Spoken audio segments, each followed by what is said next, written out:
Il aura fallu 3 ans de travaux et un budget total de quelques 25 millions d'euros pour que la célèbre bibliothèque apostolique du Vatican rouvre ses portes. Sa fermeture en 2007 avait mis le monde de la science en ébullition.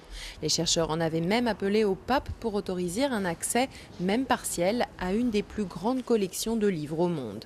Ils vont désormais retrouver des salles rénovées et des innovations technologiques dernier cri, comme l'insertion de micropuces dans chaque livre pour les identifier. Dans une bibliothèque aussi grande que celle-ci, si on remettait un livre ailleurs qu'à sa place, on ne pouvait plus le retrouver, à moins de hasard. C'est comme s'il était perdu. Avec ce nouveau système de puces électroniques, en revanche, c'est devenu simple de le retrouver et de le remettre à sa place.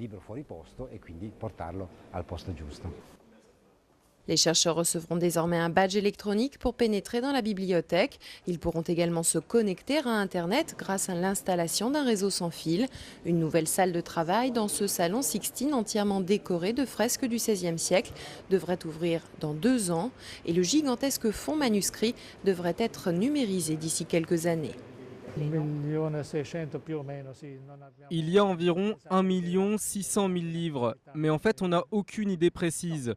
Les plus précieux bien sûr, ce sont des incunables, ce sont des livres imprimés avant 1501 et la bibliothèque possède la 4e plus grande collection au monde de ces livres. Réouverture prévue le 20 septembre aux scientifiques. Les quelques 250 places que compte la salle de travail principale devraient vite se remplir. Art, histoire, poésie, la vénérable collection du Vatican attire chaque année quelques 4000 chercheurs.